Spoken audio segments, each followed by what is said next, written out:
Okay, so for this one, we've got, oh wow, now it's snowing even heavier. That's awesome. Okay, additive property of equality with integers. Okay, so notice the main difference is now we have an equation. There's an equal sign. That was not the case before. Okay.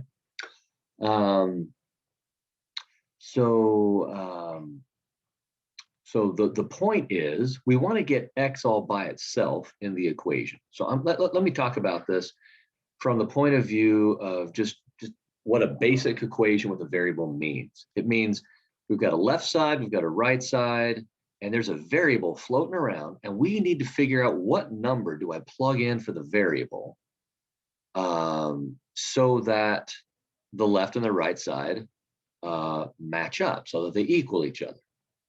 Okay, now some people say, I don't like variables. It really bothers me. Well, here's the alternative. The alternative is to say -7 is equal to some number plus 8, or some number I'm looking for plus 8. Well, instead of writing all this out, we just say x, okay? Because in math, we just like things to be shorter, and because we're a little bit lazy, okay, maybe a lot lazy, and so that's why we use a variable, because we don't want to write all of this out every time, okay? So we would say, all right, well, what number do we add 8 to so that we get -7? Well, you might be able to reason that out and say, okay, well, I don't know, maybe 5. Let's see, 5 plus 8, is that -7? No, it's too big. Let's try maybe 2. 2 plus 8, is that -7? No, but it's closer. It's not close, but it's closer. How about, I don't know, -2? -2 plus 8, that's 6. That's closer. How about -10? -10 plus 8 is -2. Oh, that's closer. Now we're getting into the negatives for our answer. How about -13? -13 plus 8 is -5. That's almost there. Let's try, oh, I don't know, -15. -15 plus 8 is -7. So the answer is going to be -15. Ding, ding, ding, ding, ding, ding, ding. Okay.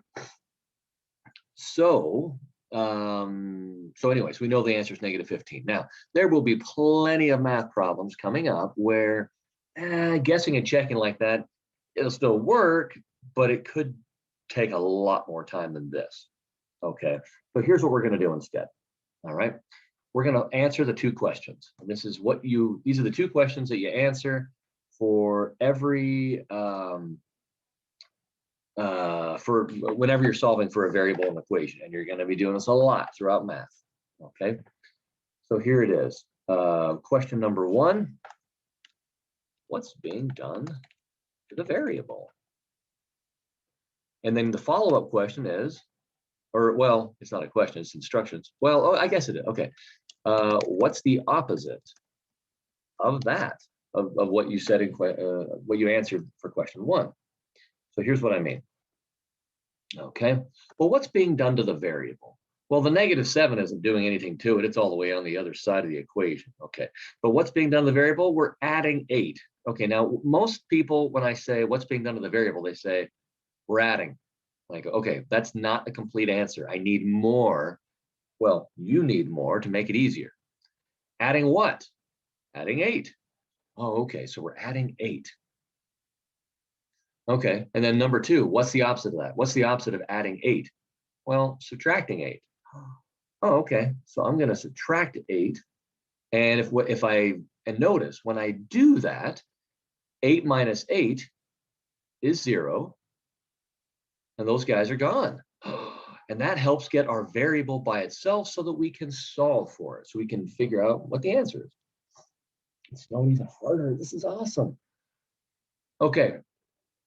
But, okay, an equation has 2 sides, just like an old-fashioned scale. Okay. where you have these two dishes here, and you put rocks and marbles and glass and whatever, and you're trying to get them to balance. Now mine is not balancing. It's apparently it's heavier on the left side, but you want it to balance. Same thing here. If I'm going to slap a -8 or a -8 onto the right side, I got to do it to the left. Okay, and you've probably heard that before. Whatever you do to one side of an equation, you have to do to the other. So -7 minus 8 is -15, and that's the answer that we already knew. Okay, so let's try another one. Okay, so on this one, the variable we're solving for is y, and so we would say, all right, what is being done to the variable? Again, subtract is not a complete answer. Subtracting 4, that is a complete answer. So what's the opposite of that? Well, adding 4. So I'll add 4, and because an equation is an old-fashioned scale, what I do to one side, I have to do to the other. So -4 plus 4 is just 0. That just cancels.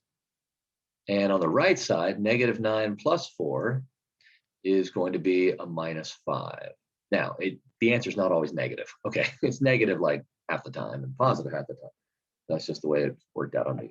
So that's how you do these, okay? And you're going to get lots of practice on this, unless you slip into a coma first. All righty, so on this new topic, for each value of v, determine whether it is a solution of the equation or not. Okay, so we could just go find the answer. Okay, go solve, doing what we were doing a moment ago, except that this one's a little messier. Well, we'll learn how to do these in a moment. But in the meantime, in the very meantime, because time is so mean,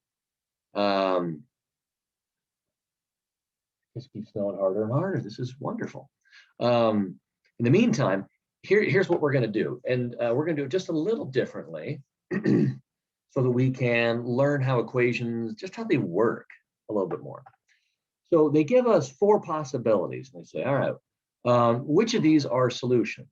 Well, I'll tell you right now, there's only going to be one solution or none that they provide, because the exponent on the variable is 1. That means only one solution exists. Okay, if the exponent was 2, 2 solutions would exist. All right, and so on.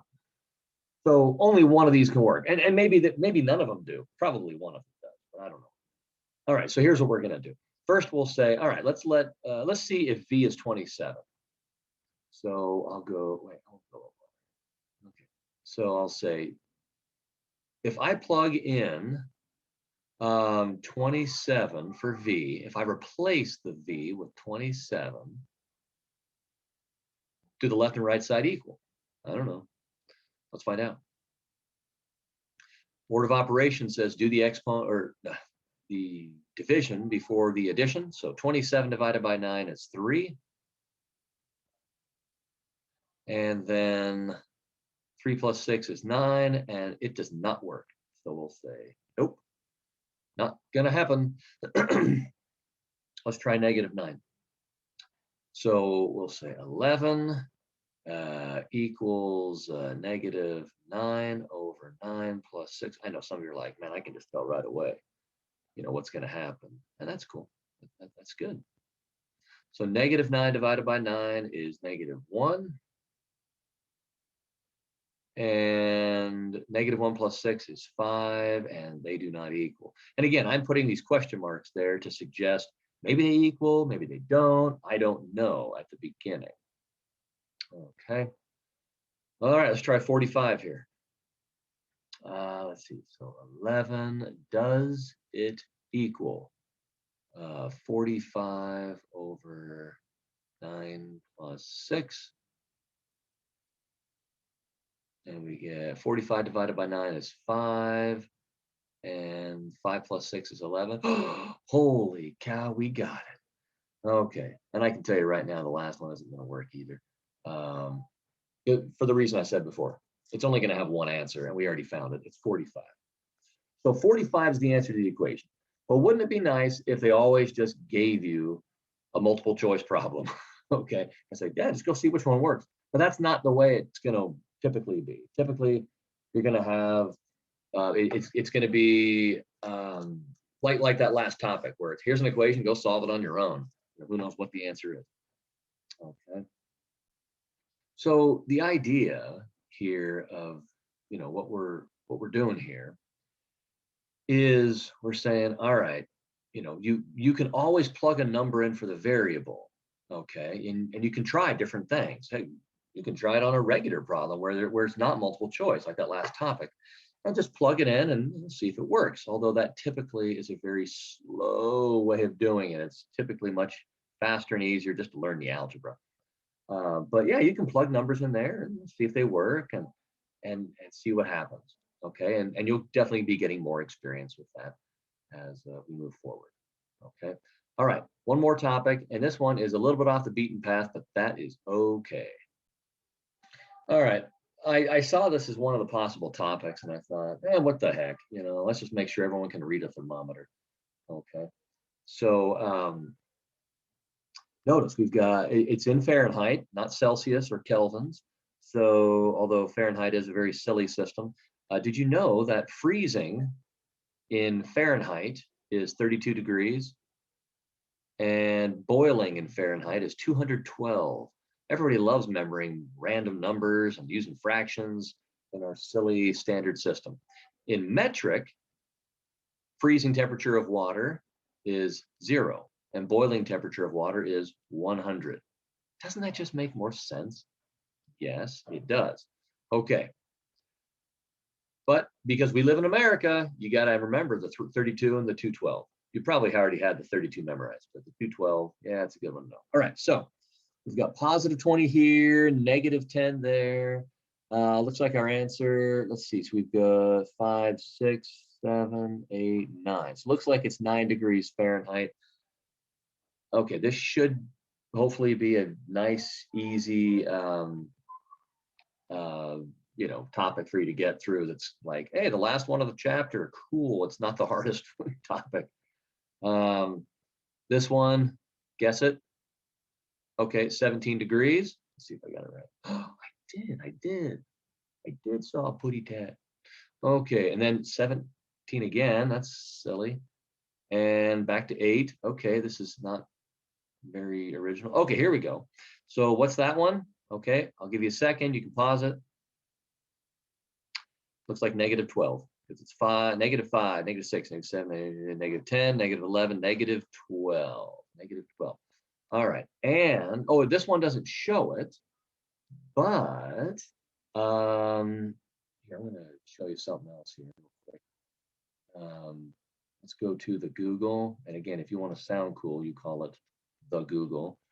Let's look up a thermometer, and notice. Oh, rats, I hate clicking on the ones that are actually for sale, but that's okay. Notice, when do the temperatures for Celsius and Fahrenheit match? We got Fahrenheit on the left and Celsius on the right, okay? So notice it's at negative 40. Negative 40 Celsius is the same thing as negative 40 Fahrenheit. That's the only time that they match up. It's just, it wasn't like they tried to do that when they created the metric system. It just happened. It just worked out that way. So, anyway, that's all I got for this one, and have a great day. And it's still snowing.